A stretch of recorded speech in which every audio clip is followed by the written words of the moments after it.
Hello guys, welcome back to my channel. और आप लोगों ने तो सुना ही होगा कि आइल्स का रीडिंग मॉड्यूल एक बैंड किलर है कि आइल्स के रीडिंग मॉड्यूल की वजह से मेरे ओवरऑल बैंड गिर गए। आइल्स के रीडिंग मॉड्यूल में मेरे ये नंबर कम आए। बट मैं इसको पूरा अपोज करता हूँ। मैं आपको बताऊंगा कि कैसे मैंने आइल्स के रीडिंग मॉड्यूल में 8 बैंड स्कोर करे थे।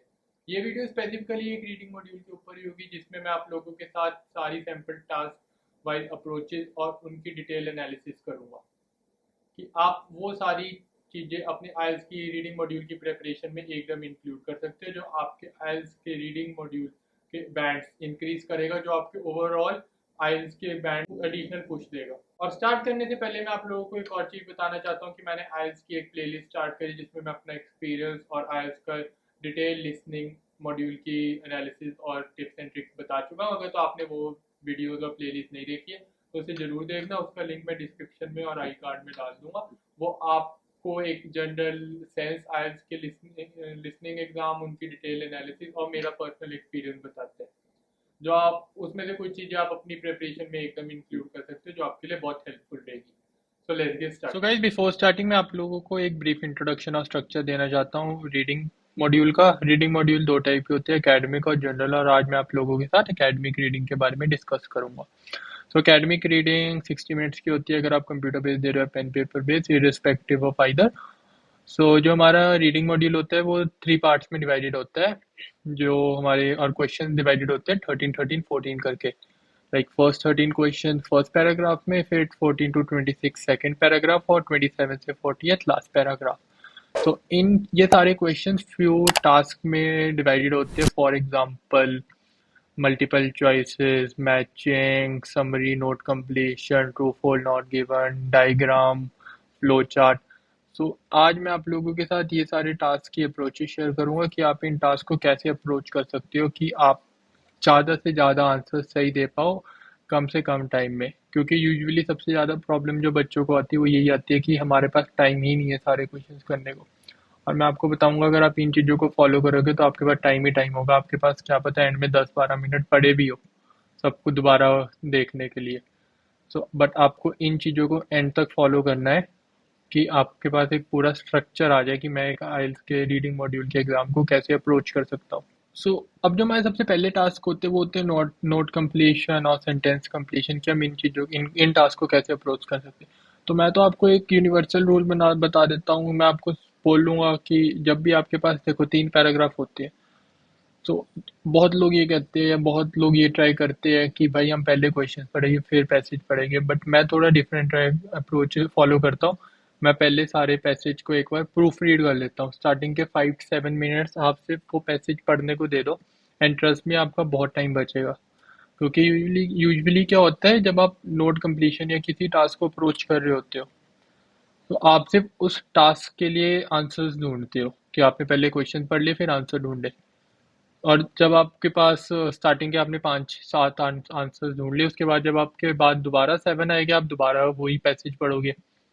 बट इसमें अगर आप पहले ही एक बार पैसेज को प्रूफ रीड कर लोगे तो आपको आंसर्स का आइडिया हो जाता है, क्योंकि सारे पैसेज एक स्ट्रक्चर ही फॉलो करते हैं। इंट्रोडक्शन, कॉन्टेक्स्ट, एंडिंग, यूजुअली यही स्ट्रक्चर होता है। बट अब अगर आप एक बार सारे पैराग्राफ को प्रूफ रीड कर लोगे तो आपको आंसर ढूंढने में बहुत आसानी होगी। और मैं ये कहता हूँ ये आपका एंड में बहुत ज़्यादा टाइम लगाओगे जो आप स्टार्टिंग के 5-7 मिनट सारे पैराग्राफ्स को पढ़ने में एक बार लगा दोगे।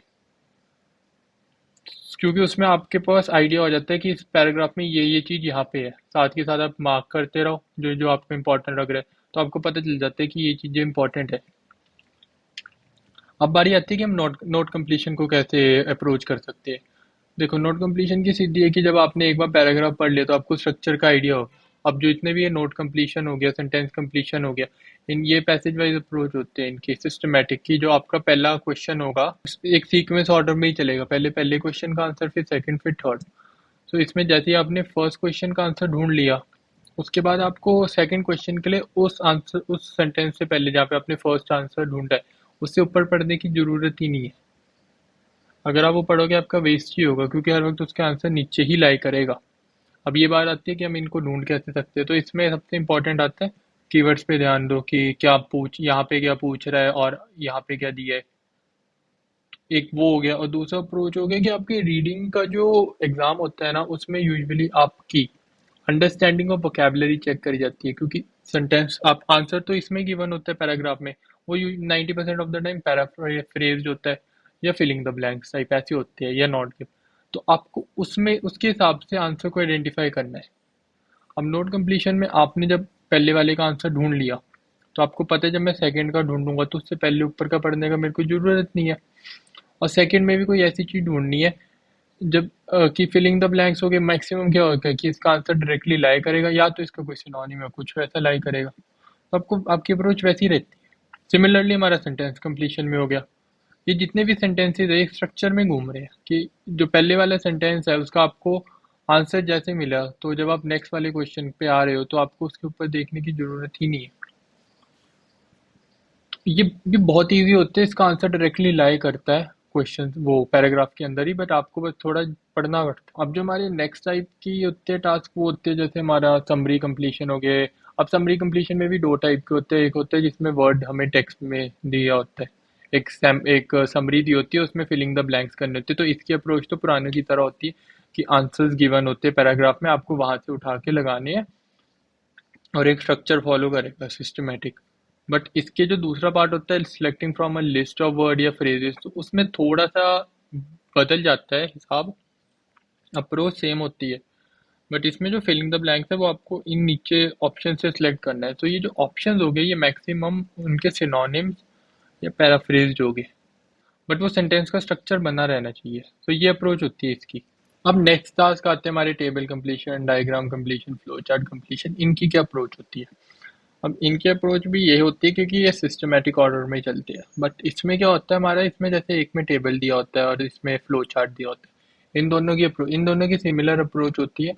यूजुअली इसमें क्या होता है, इसमें आपके पास जैसे जो टेबल है, अगर मैं इस पर्टिकुलर का एग्जांपल लूँ टेबल कंप्लीशन का, इसमें आपको 3 स्पीशीज के बारे में बताया हुआ और उनकी चीज़ों के उनके स्पीशीज के बारे में कि उनका size, preferred climate, start period ये। अब इसमें मैं आपको सबसे अच्छी अप्रोच ये बताऊंगा। देखो, जो ये क्योंकि ये सिस्टमेटिक में ऑर्डर में होगा तो सबसे पहले फ्रेंच के बारे में बताएगा, फिर स्पेनिश, फिर साउथ अफ्रीकन। तो आपको अगर अपना टाइम बचाना है तो आप ये देखो कि फ्रेंच वाला पार्ट कहाँ पे खत्म हो रहा है। एक बार आपने जब आपने एक बार प्रूफ रीड कर दिया, मैं उसके अगले वाले की सिनेरियो बता रहा हूँ जब आप पैसेज दोबारा पढ़ रहे हो। अब मैं आपको बताता हूँ सबसे इंपॉर्टेंट बात। देखो, जो रीडिंग होता है ना वहाँ पे लोगों बच्चों के पास टाइम इसलिए नहीं होता क्योंकि वो सब कुछ पढ़ने लग जाते हैं दोबारा दोबारा। आपको ये देखना है कि सबसे वैल्यूएबल इन्फॉर्मेशन कहाँ है। अब जैसे अगर मैं आपको टेबल का एग्जांपल दूं, अब देखोगे ये पूरा जो टेबल है इसका जो ये वाला ए पार्ट है, फर्स्ट टू पैराग्राफ, ये वेस्ट है, इनका है ही नहीं कंटेंट, सारा कंटेंट इधर है। अब आपने जब कोई बंदा अगर, और ये एग्जाम में भी होगा, जब कोई बंदा पढ़ने बैठेगा वो इस चीज में आंसर ढूंढता रहेगा, इसलिए प्रूफ रीड बहुत फायदे की चीज हो जाती है। अब आपको पता है कि भाई फ्रेंच वाली चीज यहाँ से शुरू हो रही है, तो ये वाले पास पैसेज को मेरे को कॉन्सेंट्रेट करना है। अब इन्होंने फ्रेंच को बताया हुआ है, अब यहाँ पे या तो आपको directly Spanish start of the period का दे देंगे, या वो इसको फ्रेंच के साथ कंपेयर करेंगे या कोरिलेट करेंगे। तो आपको वैसे फाइंड आउट करना है।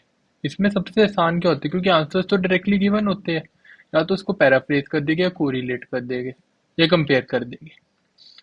तो इनकी अप्रोच भी ऐसी ही है। आपने पैसेज पढ़ा, उसको या तो उसका सिनोनिम होएगा आंसर या कीवर्ड। अब देखो जहाँ पे आपके पास ऑप्शन है सिलेक्ट करने के लिए, वहां पे ज्यादातर वो सिनोनिम यूज करेगी, जहाँ पे ऑप्शन नहीं है वहां पे आपको उनका डायरेक्टली आंसर डालना है।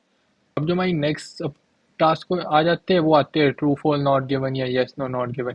अब ये भी बहुत लोगों को कंफ्यूजन होती है, बट मैं इसका स्ट्रेट फंडा बताऊंगा। देखो, ट्रू फॉल नॉट गिवन सबसे आसान होते हैं, one of the easiest. True और फॉल्स का ना सीधा सीधा दिया होता है कि हाँ ये नहीं है या ये है। नॉट गिवन उनके अलग होता है। अगर देखो ट्रू होगा ना तो वो लिखा होगा कि हाँ भाई ये ट्रू है, अगर वो फॉल्स होगा तो वहां पे लिखा होगा हाँ भाई ये फॉल्स है या ये ट्रू नहीं है। ट्रू फॉल्स नॉट गिवन को ना मैं आपको एक जनरल एग्जांपल से समझाता हूँ। एक बास्केट है फ्रूट्स की, उसके अंदर 4 फ्रूट है, बनाना, एप्पल, मैंगो और ग्रेप्स। अब क्वेश्चन आ गया कि उसमें बनाना है, तो आपने ट्रू कर दिया, है ना। अब वहां पे आया क्वेश्चन कि इसमें बनान वो क्या स्ट्रॉबेरीज है, अब वहां पे लिखा है स्ट्रॉबेरीज है, नहीं वो आपने फॉल्स कर दिया। अब वहां पे पूछा है एक अगला क्वेश्चन कि यहाँ पे 4 बनाना थे, तीन तीन फ्रूट, 3 मैंगो थे और दो ग्रेप्स। वहां पे आप नॉट गिवन कर दोगे क्योंकि वहां पे आपके पास डेफिनेट वैल्यू ही नहीं गिवन। तो जहाँ पे ट्रू और फॉल्स में आपको डेफिनेट दिया जाएगा कॉन्क्रीट कि ये क्यों ट्रू है या ये क्यों फॉल्स है, या ये क्यों ट्रू नहीं है, उससे जितने भी अलग आपकी सिनेरियोज होगी वो सारी नॉट गिवन के अंदर आएगी। तो ये अप्रोच होती है हमारी ट्रू फॉल्स नॉट गिवन की। अगर आप इसमें इसका भी एग्जांपल ले लोगे तो इसमें भी जब जो नॉट गिवन वाला होगा ना उसमें बताया ही नहीं होगा उस सिनेरियो के बारे में कभी, और जब नहीं बताया होगा तो वो नॉट गिवन है। आपको ये नहीं बोलना कि अगर उसमें नहीं बताया तो ये फॉल्स होगा, क्योंकि फॉल्स और नॉट गिवन में ही प्रॉब्लम आती है। तो ये वाली चीज़ आपको ध्यान रखनी होती है जब आप ट्रू फॉल्स नॉट गिवन कर रहे होते हैं, येस नो नॉट गिवन। अब अगर हम अपना नेक्स्ट टास्क देख के मल्टीपल चॉइस वन आंसर या मोर देन वन आंसर, इनकी क्या अप्रोच होती है। अब जो मल्टीपल चॉइसेस होते हैं वो थोड़े डिफरेंट होते हैं। यहाँ पे होते आसान है, कोई डिफरेंट नहीं होता, बट इनकी अप्रोच क्या होती है। अब इनकी अप्रोच यूजुअली क्वेश्चन के ऊपर डिपेंड करती है। अगर तो वहाँ पे पैराग्राफ दिया हुआ है, जैसे इस क्वेश्चन में दिया हुआ है इन पैराग्राफ वन, तो आपने डायरेक्टली सिर्फ पैराग्राफ वन पढ़ना है। ठीक है, और इसमें क्या होता है, इसमें यूजुअली जितने आपके पास ऑप्शन होते हैं वो पैराफ्रेज जो होते हैं उनका मीनिंग सेम होता है। आपको उनका मीनिंग निकालना होता है। आपके इसमें अंडरस्टैंडिंग इंग्लिश की बहुत लगती है कि राइटर अकॉर्डिंग, अब जैसे ये एग्जांपल ले लो, according to writer bridge job. अब इसका आंसर यहाँ पे पैराफ्रेज्ड होगा, डायरेक्टली नहीं होगा। डायरेक्टली भी हो सकती है लेकिन मोस्ट ऑफ द केसेस में पैराफ्रेज्ड होगा। पैराफ्रेज मतलब इसी वर्ड को, इसी सेंटेंस को जो यहाँ पे लिखा हुआ है उसको किसी और ढंग से बोला हुआ है। तो आपको वहां पे आपकी अंडरस्टैंडिंग इंप्रूव करने के लिए होता है कि इसमें होता है अगर तो स्ट्रेट आंसर दिया है तो वेल एंड गुड है, नहीं है चांस काटते रहो वन बाय वन, आपकी प्रोबेबिलिटी सही निकलने की इंप्रूव होते इंक्रीज होती रहेगी। और एंड में क्या होगा, जो सबसे नियरेस्ट वो सेंटेंस होगा जिसका मीनिंग सबसे नियरेस्ट है वो आपका आंसर हो जाएगा। बट अगर हम जैसे मोर देन टू वर्ड्स हो गए, ये ज़्यादा आसान होते हैं मोर देन वन वर्ड से, मैं आपको बताऊं, क्योंकि इनका स्ट्रेट आंसर दिया ही होएगा। इसमें क्या आपने पैसेज पढ़ लिया, उसके बाद आपको बस पैसेज पढ़ के ये देखना है कि भाई इसमें दो एडवांटेजेस क्या क्या मेंशन है पैसेज के अंदर। जब आप पैसेज ही एक बार पढ़ लोगे आपके लिए तो इसमें बहुत आसान हो जाएगा आइडेंटिफाई करना कि हाँ ये आंसर है। तो ये हमारी अप्रोच होती है मल्टीपल चॉइस की। अब हमारी आ गई आखिरी फाइनल टास्क, मैचिंग हेडिंग्स हो गए, मैचिंग फीचर्स हो गए, मैचिंग सेंटेंस एंडिंग्स होगी, इनकी क्या अप्रोच होती है। अब इनकी ये थोड़ी डिफरेंट होते हैं क्योंकि ये सिस्टमेटिकली ऑर्डर में नहीं चलते। फर्स्ट हेडिंग फिफ्थ का आंसर हो सकता है ऐसे, सेकंड हेडिंग थर्ड का आंसर हो सकता है, इसमें कुछ भी हो सकता है। तो इसकी हमें थोड़ा सा अटेंटिव रहना होता है। बट इसमें भी क्या होता है, जैसे मैचिंग हेडिंग्स का अगर मैं एग्जांपल लूँ, आपने सबसे पहले पैसेज ही पढ़ना है। हेडिंग्स आप पढ़ सकते हो वो आपके ऊपर है, बट मैं सजेस्ट करूंगा आप एक बार पैसेज को गो थ्रू कर लो। आपको हर पैसेज का छोटा छोटा आइडिया हो जाना चाहिए कि ये पैसेज क्या बता रहा है अपनी लैंग्वेज में। क्वेश्चन उसमें ये हेडिंग ना पढ़ो कि आपके हिसाब से। फिर उसके बाद आपने हेडिंग्स पढ़नी है और उसके बाद फिर आपने देखना है कि जो आपकी अंडरस्टैंडिंग है और सबसे इजी है, सबसे मतलब जो पास की हेडिंग है वो कौन सी मैच कर रही है। वहां पे फिर जब आपको आपने वो हेडिंग पढ़ ली जो आपकी अंडरस्टैंडिंग है और जो यहाँ पे सबसे ज्यादा मैच करी, उसको एक बार फिर दोबारा पढ़ो यहाँ पे। क्योंकि जो ये वाले मैचिंग फीचर्स होते हैं इसमें एक दो बार आपको पढ़ना पड़ता है पैराग्राफ, बाकी में मैं कह सकता हूँ कि हाँ आप एक बार या दो बार पढ़ने में आपका टाइम वो हो जाता है। बट इसमें होता है कि आपको एक पैराग्राफ दो तीन दिन बार पढ़ना पड़ सकता है। तो इसकी सबसे अच्छी अप्रोच होती है कि जिस पैसेज के बारे में आप सबसे ज्यादा कंफर्म हो ना, श्योर हो, उसको सबसे पहले काटो। एक तो ऑप्शन कम होगा, तो फिर आपकी जो बाद की प्रोबेबिलिटी होगी ना बाकी के लिए वो बढ़ जाएगी। जैसे कि अगर मैचिंग फीचर्स का एग्जांपल ले लें यहाँ पे, तो इसमें हमें ना फोकस करना है क्वेश्चंस पे, जैसे ब्लैक पाउडर, रॉकेट प्रोपेल, क्योंकि जो ये ऑप्शंस हो गए ना, फर्स्ट इन्वेंटेड और फर्स्ट चूज बाय, जब आपको वो पैसेज आएगा ना वो सब चीजें इंक्लूड कर देंगे। अगर आप इन पे फोकस करोगे तो आप कंफ्यूज हो जाओगे ये किस लिए, कि ब्लैक पाउडर को किसने इन्वेंट किया था, rather than Chinese, Indian, British या अरब, किसने ब्लैक पाउडर को इन्वेंट किया था। आपको ये फोकस रखना है कि आप सब्जेक्ट को क्या लेके चल रहे हो। जब आप सब्जेक्ट को, क्वेश्चंस को सब्जेक्ट की तरह लेके चलोगे तो आपको आंसर्स आइडेंटिफाई करने में बहुत आसान हो जाएगी, आप कंफ्यूजन में नहीं आओगे। वरना क्योंकि देखो उन्होंने चीज़ें तो सारी यूज़ करनी है, उन्होंने आपको ट्रिक तो करना ही। तो जब वो सारी चीज़ें यूज़ कर देगी, आप बंदा कंफ्यूज हो जाएगा। आप ये देखोगे कि इंडियन ने क्या बनाया है, फिर देखोगे चाइनीज ने क्या बनाया है। आप सीधा ये देखो ना, ब्लैक पाउडर किसने बनाया है, फर्क ही नहीं पड़ता वो चाहे इंडियन ने बनाया, ब्रिटिश ने बनाया है। हमें तो ब्लैक पाउडर ढूंढने से मतलब है ना। तो ये होता है इसमें। तो गाइस ये अप्रोचेस थी जो मैंने अपने रीडिंग मॉड्यूल की प्रिपरेशन और एग्जाम के वक्त यूज करी थी हर टास्क के लिए। अब मैं आप लोगों के साथ कुछ ऐसी जनरल टिप्स और चीज़ें शेयर करूंगा जो आपको हर वक्त ध्यान में देनी है जब आप अपनी आईएलटीएस के एग्जाम की प्रिपरेशन और एग्जाम देने जा रहे हो तब। अगर तो आप कंप्यूटर बेस्ड एग्जाम दे रहे हो तो कोई प्रॉब्लम नहीं, बट अगर आप पेन पेपर बेस्ड एग्जाम दे रहे हो तो उसमें एक केस सिलेक्ट कर लो, या तो लोअर केस या अपर केस। वैसे हर वक्त सजेस्टेड अपर ही होता है, बट आपको वो केस लिखना है जिसमें आप आसानी से लिख पाओ। तो अपर केस ज़्यादा सजेस्ट और फेवरेबल इसलिए होते हैं क्योंकि वो इजीली अंडरस्टैंडेबल होता है, बट अगर अगर आप अपर केस में कर सकते हो तो वेल। अब जो दूसरी चीज़ आती है वो सबसे इम्पोर्टेंट, वो है टाइम मैनेजमेंट। यूजुअली सबसे बड़ी प्रॉब्लम क्या आती है आईएलटीएस के रीडिंग को बैंड किलर क्यों बोलते हैं, क्योंकि टाइम ही नहीं होता लोगों पे। अब यही बात है, देखो अगर तो आपका टाइम मैनेजमेंट अच्छी है तो जितना टाइम आपको दिए 60 मिनट आपके लिए बहुत ज़्यादा है, बट अगर आपकी टाइम मैनेजमेंट का बेकार है तो आपके लिए वही 60 मिनट बहुत कम है। तो हम इस टाइम को कैसे मैनेज कर सकते हैं? सबसे पहली बात तो ऐसा होता है कि जो 3 पैसेजेस में डिवाइड होती है, जनरली हम 20-20-20 मिनट्स कहते हैं, बट वो असली में 20-20-20 मिनट्स नहीं होता। जो फर्स्ट पैसेज होता है उसको मैं सजेस्ट करता हूँ कि आप सबसे कम टाइम में ख़त्म कर लो, लाइक 10 to 12 मिनट या मैक्स टू मैक्स 50। टारगेट करो 10 to 12 मिनट्स। वो बहुत कम लग रहा है आपको, बट मैं बताऊंगा वो आप उसमें कैसे ख़त्म कर सकते हो 10 to 12 मिनट। जो नेक्स्ट वाला आएगा उससे थोड़ा ज़्यादा, आपके लाइक 20 मिनट्स।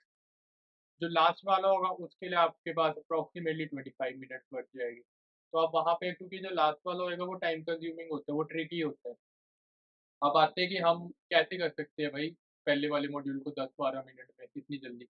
उसके लिए जो मेरी स्ट्रेटेजी होती है वो तो कि देखो भाई, मैं स्टार्टिंग के 2-3 मिनट में पहले वाला प्रूफ रीड कर लेता हूँ, वो हो जाता है बहुत आसानी से। पहले वाला पैसेज होता है वो फर्स्ट से 13 क्वेश्चन होते हैं ना।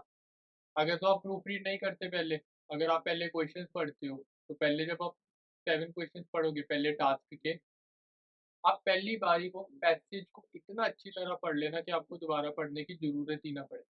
आपने उस 7 क्वेश्चंस के आंसर ढूँढने में पैसेज इतना अच्छा तरह पढ़ लिया, आपको सारा समझ आ गया कि जब वो नेक्स्ट 7 क्वेश्चंस बताएगा ना, उसके ऑलरेडी आपको आंसर्स पता है। जब आप इतनी डिटेल से वो पैसेज पढ़ लोगे, तब आपको प्रॉब्लम ही नहीं आएगी, आप अप्रॉक्सिमेटली आराम से 10-12 मिनट में खत्म कर लो। अब जो दूसरी चीज़ आती है कि आप इन चीज़ों को कैसे जल्दी पढ़ सकते हो, आपको ना ज़्यादा फोकस कीवर्ड्स पे करना होता है। इसमें भी कीवर्ड बहुत इंपॉर्टेंट होते हैं, जो क्वेश्चन में क्या पूछा और आंसर पैसेज में क्या लिखा है। अगर आपने वो मेन सब्जेक्ट को पकड़ लिया ना, तो आपके लिए वैसे ही बहुत आसान हो जाता है एक चीज़ को अंडरस्टैंड करना।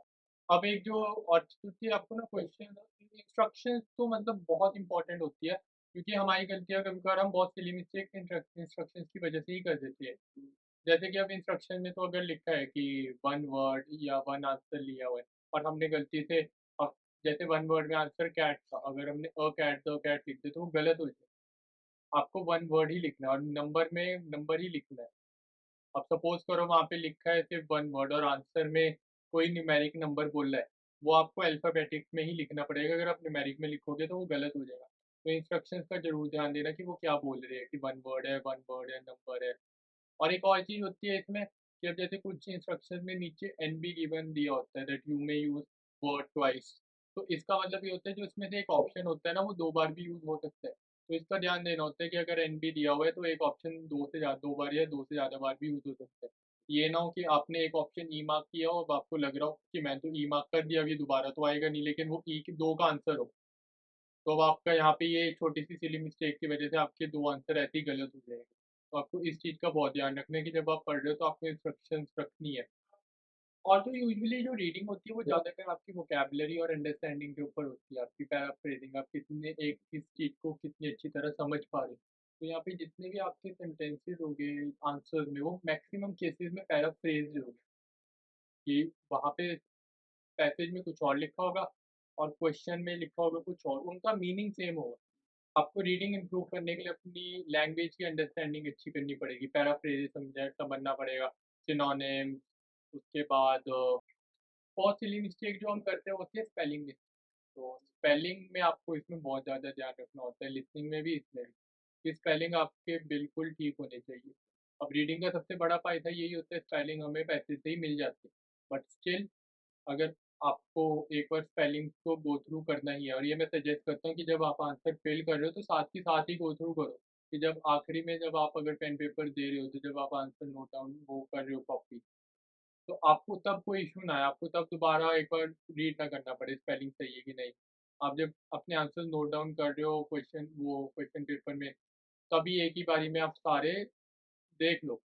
तो अब मैं आपके साथ कुछ ऐसे टास्क भी शेयर कर रहा हूँ जिनके जो आंसर्स होते हैं वो लगभग सीरियल ऑर्डर में ही होते हैं। जैसे फिलिंग द ब्लैंक्स हो गए, अपने note note completion, flow chart, diagram, MCQs हो गए, ट्रू फॉर नॉट गिवन, ये सारे सीरीज ऑर्डर में ही होते हैं। जो सीरीज ऑर्डर में नहीं होते वो ज़्यादातर हमारे मैचिंग वाले होते हैं, जैसे matching heading, matching ending, matching sentences, ये वाले होते हैं। ये हमारे जम्बल्ड हो सकते हैं, लेकिन जो इससे पहले थे वो सारे सीरीज ऑर्डर में ही होते हैं। अब बारी आती है कि आप अपनी जनरल रीडिंग स्किल्स कैसे अपस्किल कर सकते हो, उन्हें इम्प्रूव कैसे कर सकते हो। तो उसका सीधा है, सबसे पहले तो अपनी लाइफ में इंग्लिश को इंक्लूड करो, ज़्यादा रीडिंग, न्यूज़पेपर पढ़ना शुरू करो, आर्टिकल्स पढ़ना शुरू करो। उसके ऊपर जो सबसे मैं इम्पोर्टेंट आपको सजेस्ट करूँगा वो है मॉक टेस्ट। जितने मॉक टेस्ट हो सके उतने दो। मतलब मॉक टेस्ट तो आप ऐसा करो, हर दिन भर देते ही रहो जब तक आपका IELTS का एग्जाम है। मैं सच्ची बोल रहा हूँ। उसमें ऐसी चीज़ होती है, देखो अब जब आप मॉक टेस्ट भी दे रहे होते हो तो ये नहीं करना होता कभी कि पैसेज वाइज डिवाइड कर लो, कि अभी एक पैसेज दे रहा हूँ तो 20 मिनट कर लेता हूँ, अगर दूसरा दे रहा हूँ तो फिर दोबारा 20 मिनट। ट्राई करो कि एक ही बारी बैठो और वो पूरा मॉक टेस्ट एक ही गो में खत्म करो। आपको घर बैठ के भी एग्जाम वाली सिनेरियोज ही क्रिएट करनी होती है, आपको उसी प्रेशर में रहना है। मैं तो ये भी बोलता हूँ, और जैसे आपको आपको लगता है कि अगर मैं हर वक्त घड़ी देखूंगा तो मैं प्रेशर में रहता हूँ, तो स्टार्टिंग के लिए हटा दो। बट मैं सजेस्ट करूंगा कि आप वो घड़ी रखो, क्योंकि आपको टाइम का आइडिया रहता है। अगर तो आप वो घड़ी नहीं रखोगे तो आपको टाइम का आइडिया नहीं रहेगा, आप 60 की जगह 70 मिनट भी ले लोगे घर में, और वो 10 मिनट आपको घर पे कोई इशू नहीं क्रिएट करेगा। बट जिस दिन आपका एग्जाम होगा वो 10 मिनट ही आपके सारे बैंड ले जाएगा। यहाँ पे आपके 9 बैंड आ सकते थे, वो लास्ट के 10 मिनट थर्ड पैसेज में आप कुछ आंसर नोट डाउन कर नहीं पाओगे, और आपके 9 की जगह ट्रिक 6.5 बैंड आ जाएगी। तो जितनी ज़्यादा एग्जाम लाइक सिनेरियो क्रिएट कर सकते हो उतना अच्छा होता है। और जो सबसे इम्पोर्टेंट चीज़ होती है आइल्स के रीडिंग एग्जाम में या आइल्स के ओवरऑल एग्जाम में, वो होता है माइंडसेट और कॉन्फिडेंट, कि आपको कॉन्फिडेंट माइंड जाना है कि भाई हाँ मैं जा रहा हूँ तो 9 बैंड अचीव करने ही जा रहा हूँ, 9 से नीचे तो मैंने लेनी ही। अगर आप पहले सोच के जा रहे हो 6 साढ़े 6 बैंड, तो भाई आपके आएगी 5। सोच के जाओ ना 9 बैंड है, उस कॉन्फिडेंट वे से जाओ कि हाँ भाई जो इतने महीनों से मैं प्रिपरेशन कर रहा हूँ, इतने हफ्तों से, उसका तो मैं इतना तो डिज़र्व करता हूँ ना, कि जो मेरा डिज़ायर आइल्स का बैंड स्कोर है वो आएगा। तो ये थी मेरी वीडियो रीडिंग मॉड्यूल के ऊपर, जिसके ऊपर मैंने डिटेल एनालिसिस करी थी टास्क वाइज, और आपको एंड में कुछ ऐसी चीज़ें बताई थी। अगर तो आपको ये चीज़ें अच्छी लगती है तो आप इनको अपनी आइल्स की प्रिपरेशन में एकदम इंक्लूड कर सकते हो, और कुछ ऐसा लगता है जो मैंने मिस आउट कर दिया तो उसे ज़रूर कमेंट सेक्शन में बता देना। अगर तो आपको ये वीडियो अच्छी लगी है तो प्लीज़ इस वीडियो को लाइक करना, और मेरी बाकी आइल्स की वीडियोज़ को भी ज़रूर चेकआउट करना, और मेरे चैनल को सब्सक्राइब करना ना भूलना। Thank you so much guys and have a nice